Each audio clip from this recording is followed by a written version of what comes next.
Well, hello there. Welcome back to episode 17 of Benny on the Beats. Welcome to Benny on the Beach. What if it was Benny on the Beach? Excuse me, guys. Hi, I'm Officer Fuzz. Beach Patrol? Like my shorts? Hey, but who built these sandcastles? This is totally... these are illegal. You can't have them. They're gone now. Okay, I kicked them over. What are you gonna do about it? Nothing.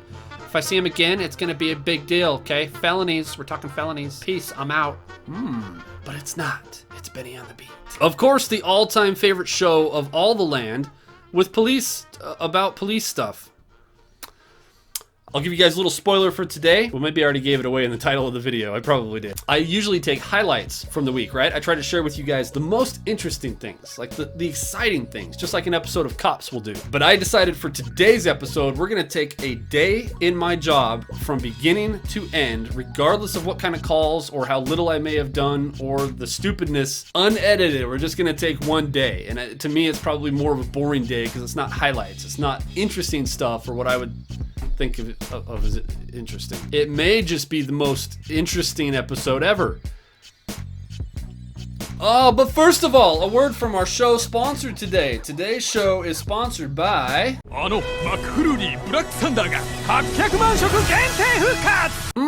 delicious. You guys thought it was Chick-fil-A. Gotcha. Let's take a look at a few comments and questions. Why? What is going on today? I'm not going to be able to even get through this. Where did my water bottle go? Oh, it's an interesting day. Grill door. I am currently applying to become a police officer in Germany. Awesome. Awesome. Good luck, man. Sadly, we don't have something similar to the Car Per Man program that you guys have. We all drive the same BMW 318D Touring. Would love to have a foster care.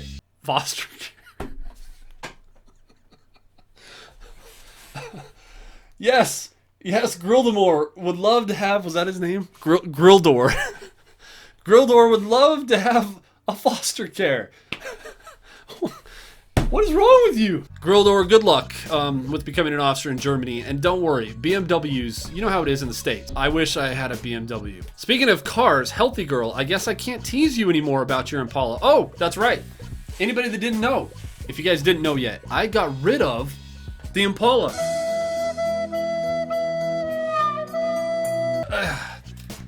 If you guys didn't see this in the last mail time video, look at this art. Of course, one of the many times that my car was on a tow, had to be towed out of my driveway.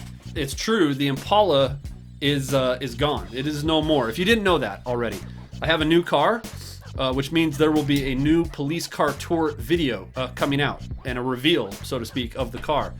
That has not been made yet. It is probably my next project. Of course, if you are a Patreon subscriber, number one, you're the most healthy, good-looking, awesome, sexy people in the world.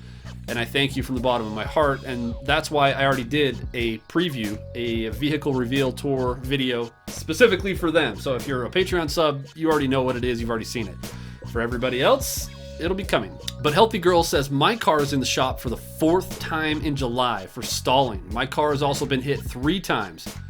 Do you have an Impala? Patrick Stumps Fedora. Patrick Stumps Fedora. Are uniforms uncomfortable? Oh, yes. I've long suspected part of the problem with mine, though, is I keep trying to stay in a 34 waist. And I've gotten a little bit fatter. A little. Yeah. Just a little. And so maybe that's why it's a little uncomfortable. You know what? Universally, though, they're not comfortable. You're wearing a bunch of extra crap and you're wearing body armor, especially in the summer when it's all hot and your body's putting off like heat and stuff and it can't even escape. It's trapped inside there. Stuff starts growing and festering. And it's actually a scientific fact that that's the only reason people become detectives is so they can stop wearing all that stuff and just sit at their desk all day, minus the time they're at the gym and at the restaurant getting lunch. That's the reason people become detectives. Why am I not a detective? Trey Lewis, 2 follow-up comments. So these are follow-up comments. I don't remember the originals. Number 1, though, in regards to Professor Kelly's question about carrying your own firearm on duty, are you able to carry your duty weapon off duty? Yes, I am. Number 2, Adam MC. We all know from the videos that Mr. FuzzFam breaks department vehicles and drones. What? Lies. Mrs. FuzzFam breaks the family vehicles. Well, that part's true. Angel Wolf 2122, how long did you spend in the academy? So Angel Wolf, we've talked about this in another video. I will try to throw a link to it up here. But the short answer to your question is I went part-time when I was in college. I went part-time to the academy for about 9 months. I went 2 evenings a week and most of the day on Saturday. Antspies, does your department self-dispatch where you claim your own calls, or does your department dispatcher assign you to calls? Kind of both, Ant, where I work. We can do both. I can look at the computer and see what calls are holding, and I can get on and tell dispatch, hey, I'm gonna go take this call. Unless they beat me to it and they can assign me to go to a call, it can go either way.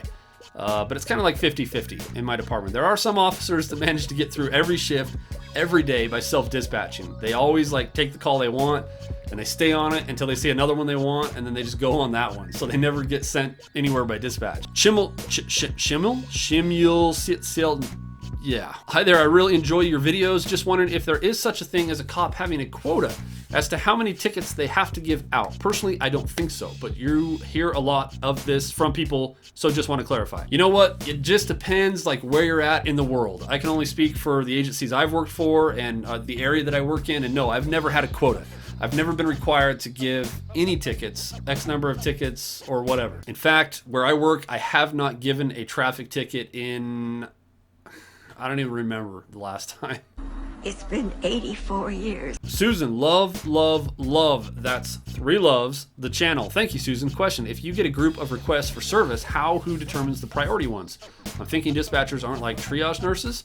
Actually, Susan, I've never been a dispatcher, but I think they actually might be more like triage nurses than you might think. They're trained to prioritize calls that come in, and at least where I work, they give a number assigning the priority based on the call. So priority 1 is like happening now, like murder in progress. So those are numbered when the calls come in, and then the dispatchers just see that and they'll send out the priority calls first, or reroute people from non-priority calls to priority calls if necessary. Have you ever thought about the comments telling you to become a firefighter are good intentions? I mean, when was the last time you saw a fire truck broke down like your Impala?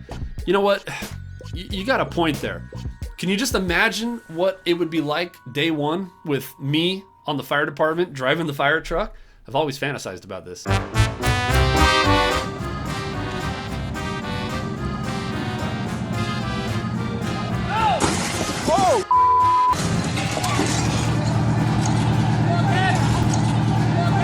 Hi everybody, we're here. Is that like a speed bump or something? Yeah, I did. It is a much larger, heavier vehicle, which means there is a lot more at stake. I think I'll stay a cop. Okay, that's probably good for the comments and questions this week. Let's transition over to the recap of my patrol shift. This is from start to finish. All the calls I handled in one day. If I remember right, it was pretty much like mostly boring stuff. You know what? But if you're trying to get a feel for what this job is like and like what the day-to-day actually could be like, stick around. This is what it is. So a typical workday for me always begins with, of course, getting ready, driving into work. The very first place I go is to the police station for line up. We get together, we sing the theme song from Cops, we slap each other on the butt, we tell some firefighter jokes, and we eat some donuts. Yeah, that sounds about right. Very, very important meeting. After that, we check all of our equipment. I go in and usually get a battery for, you know, my camera that I wear, my body cam, make sure that I have a battery for that. Check my mailbox, see if there's been any interdepartment mail that has come to my mailbox. In reality, the only thing I care about that I'm really checking for there is to see if I've had any checks from the state, from the court system that have come to my box for being a witness. After that, I swagger my 200+ pound pure muscular frame out to my patrol vehicle, which used to be the Impala, so my day was already starting off on a bad note, but now it's something much, much better. Get to my car, do a little inspection around my car, make sure I have all the equipment I need to get going. Sometimes I'll check to make sure the lights and siren are working. Usually don't, because I just trust that they are, and let's be honest, I don't really use them anyway. Get into my car, fire up the computer, log into the system where I can immediately look and see what kind of calls are holding, because day shift has completely given up on any kind of work at that point in the day waiting for us to come on. So on this particular shift, I pulled up the computer to see what was available. I don't remember if I self-dispatched to this or if I got sent to it, but the very first call was an intoxication at a park. So the information was that there was a guy that seemed impaired. He came to the office at the park and asked her to call the police and said he has news for them. Call the cops. I've got news for them. And then he walked out the door. So we went down and headed that way, but he was gone. We couldn't find the guy when we got there. So I never did get to find out what the news was, but that was the first call of the day. So on those type of calls where we didn't take any action, we get there, there's nothing for us to do. We don't have to do a police report on that. We've got a way in our computer system to just go in and add some comments, you know, like add some notes. And there's some codes we have to put in if we're going to clear the call, which we can do on our computer. We can either do it by giving that code to our dispatcher and telling them, like, you know what, no report, this is the code for it, 10-8, like I'm available for the next call. Or I can go right onto my computer, put the code in, put some little comments or notes if we're going to do that, and that puts us available and moving on to the next call. Looks like I actually had about an hour until my next call on this one, unless I missed one in between somewhere. So what do I do during downtime, when I have downtime?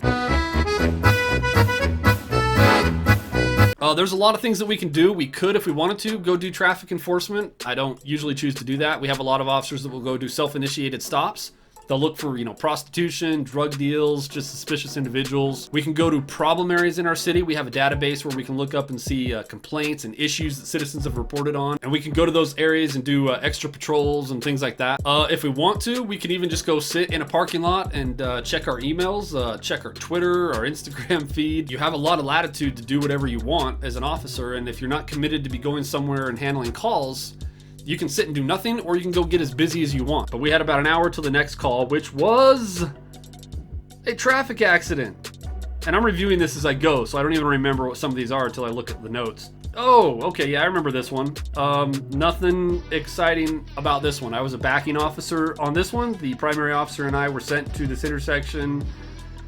I don't remember exactly what happened. I think it was a failing to yield, turning left type accident, which is really, really common. But at least one of the cars was disabled, so there was some traffic control issues. I had to position my car in a certain place and put cones in a certain place. But like always with traffic control, no matter how good of a job you do setting up barriers and cones and putting your car in places, people will always go around them or drive right into the middle of your accident scene, not paying attention to what they're doing. If you've ever been a cop, you know what I'm talking about. It's one of the most mentally taxing things you'll ever do is traffic control. It's so frustrating. But we were there for a while because traffic accidents take time for the wreckers to get there and everything to be moved out of the way. And then not to mention if you have to end up doing the report, which we didn't on this one. So we were on that for about 40 minutes, and I'm surprised it wasn't longer, but it was about 40 minutes till I had my next call, which was, what is this? A citizen assist.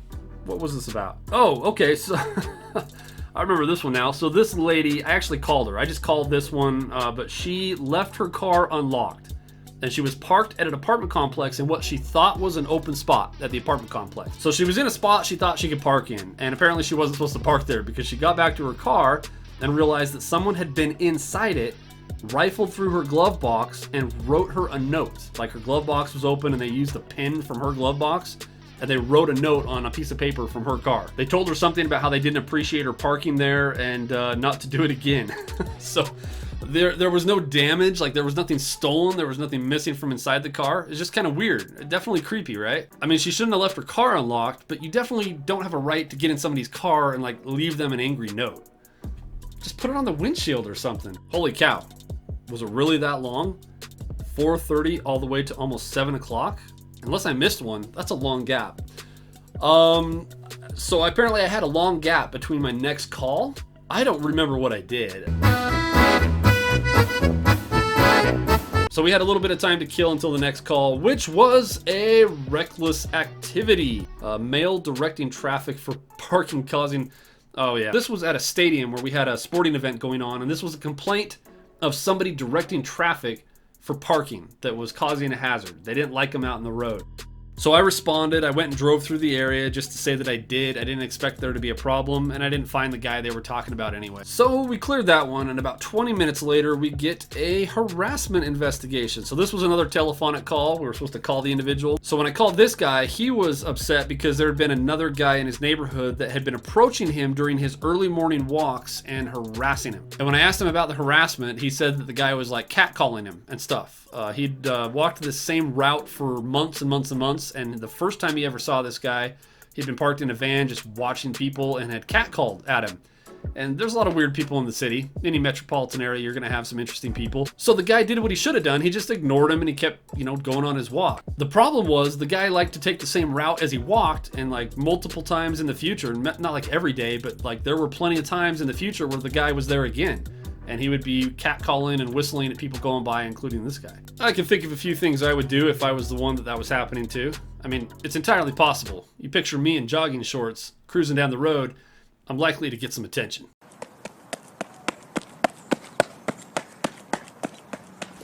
He must work out. If Holy Cats is watching this video, I'm sure he has a joke to insert here.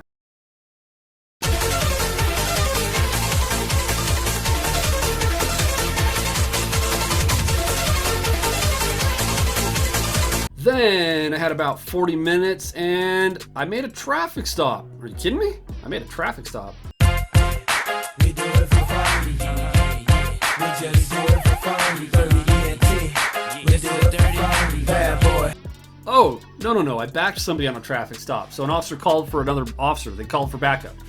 I was going to say, I haven't made a traffic stop in a long time. And at the end of that, I had about 30 minutes or so before graveyards came on, and there were no other calls holding. So I think I ran down to the shops. I went to the other side of the city where our shops is at and went and got fuel for my car.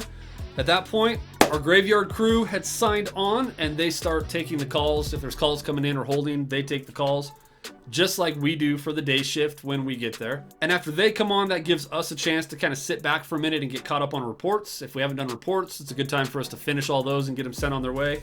We can also take a little time out to get dinner or our lunch at that point. And this is also a good point in time for those officers that like to go out and do self-initiated activity, because the graveyard crew is on and starting to handle the calls. They can go out and do traffic stops, pedestrian stops, things like that. As for me, I don't remember exactly what I did. I know for sure I ate lunch, and I know for sure I got my car filled up with gas, but I don't have any other calls on the record for that night, so I didn't do really anything else all the way until our line down. At the end of our shift, we have to get together as a group again, and we're out of there. We're done with our shift. We head home, and they call us 10:42. They let the dispatcher know that all of the swing shift for the day on that side of the city is done. They do it all at once, and we're off the computer, and we get to shut everything down and go home. So that is all in one day. That is what like a typical shift looks like, except there is no typical shift. That is the thing about this job. You will have days that are like that are a little bit slower. There's really not that much going on. You'll even have days where you don't have a single call. And that's kind of the fun of the job, is you never know what you're going to get into. You never know how busy or how boring it's going to be or what you're going to do. That's, I guess, kind of the appeal to it. Anyway, guys, that's it for this week. Thank you for joining us for the probably most boring episode of Benny on the Beat that there's ever been. But you know what? Good stuff coming up. We'll have that car tour video at some point. We'll probably have some more family vlogs coming out soon. And of course, more Benny on the Beat. Anyway, thanks for being here. Love you guys. Please remember to leave a like on the video if you enjoyed these, and subscribe if you haven't. And we can't wait to see you guys till the next one. Everybody have a great week. Bye-bye. Hey! Let's go! Back! Welcome to Benny on the Beat.